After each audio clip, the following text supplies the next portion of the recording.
Upin dan Ipin musim 9. Dah bocor. Bahagian 1.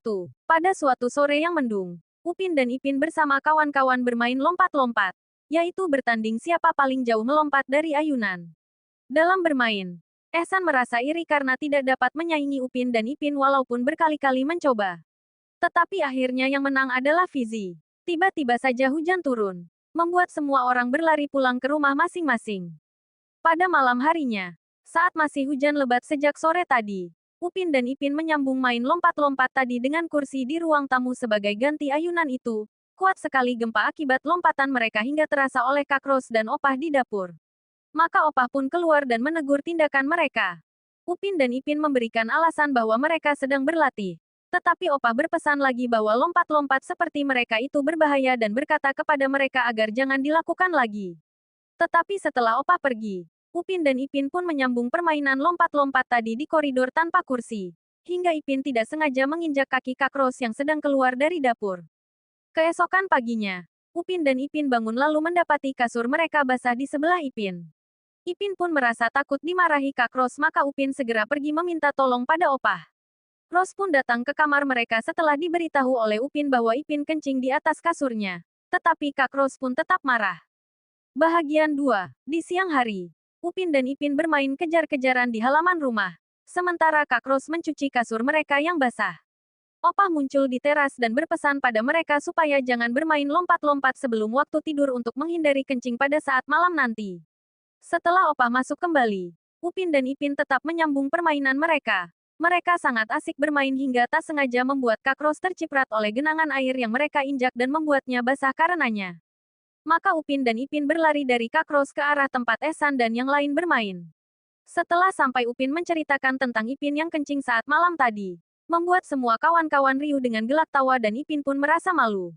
Mel berpesan kepada mereka bahwa dulu dia pernah kencing saat malam. Tetapi setelah dilarang minum air es dan disuruh pergi ke toilet sebelum tidur, dia pun sudah tidak kencing di kasur saat malam. Dia juga dilarang melompat-lompat oleh ibunya.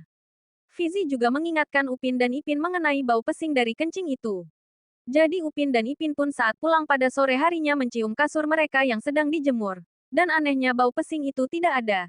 Sebaliknya yang ada bau harum. Dan Kak Ros pun muncul dan berkata bahwa kasur itu sudah dicuci.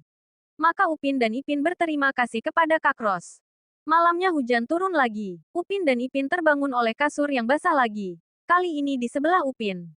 Kali ini benarlah bukan berasal dari kencing Upin semalam. Sebaliknya berasal dari atap yang bocor. Maka Opah datang untuk menadah air yang bocor dari atap tersebut. Kak Ros pun menyuruh adik-adiknya untuk tidur di ruang tamu. Jadi Upin dan Ipin bersorak gembira karena dapat menonton TV sambil berbaring.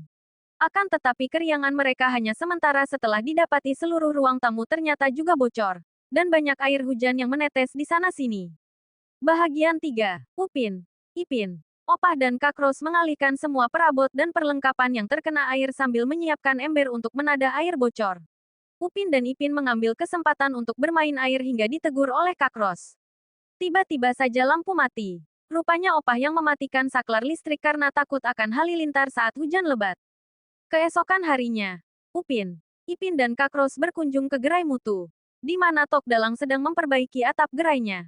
Upin dan Ipin bertanya bagaimana kabar Tok Dalang. Tetapi pada saat yang sama, Saleh yang memegang tangga untuk Tok Dalang menghirup debu yang berterbangan di atas menjadi bersin, dan menyebabkan dia melepas tangga yang dipegangnya yang membuat Tok Dalang jatuh. Untunglah Tok Dalang tidak apa-apa. Dia mendengar cerita Kak Ros dan adik-adiknya mengenai kebocoran atap di rumahnya semalam. Oleh karena itu Tok Dalang pun mau menolong mereka memperbaiki atap rumah bersama Saleh. Saleh mengeluh mendengar kata-kata Tok Dalang itu tetapi tetap mau ikut menolong. Maka Tok Dalang dengan bantuan Saleh menggantikan genting-genting atap yang bocor di atas ruang tamu dan kamar Upin dan Ipin. Setelah siap, Kak Ros memanggil Tok Dalang untuk makan sejenak bersama mereka di mana Opah berterima kasih sementara Upin dan Ipin memuji kehebatan Tok Dalang. Saat makan Tok Dalang lupa kalau Saleh masih di atas atap dalam posisi bergantung pada dinding rumah setelah menolong Tok Dalang saat memperbaiki atap.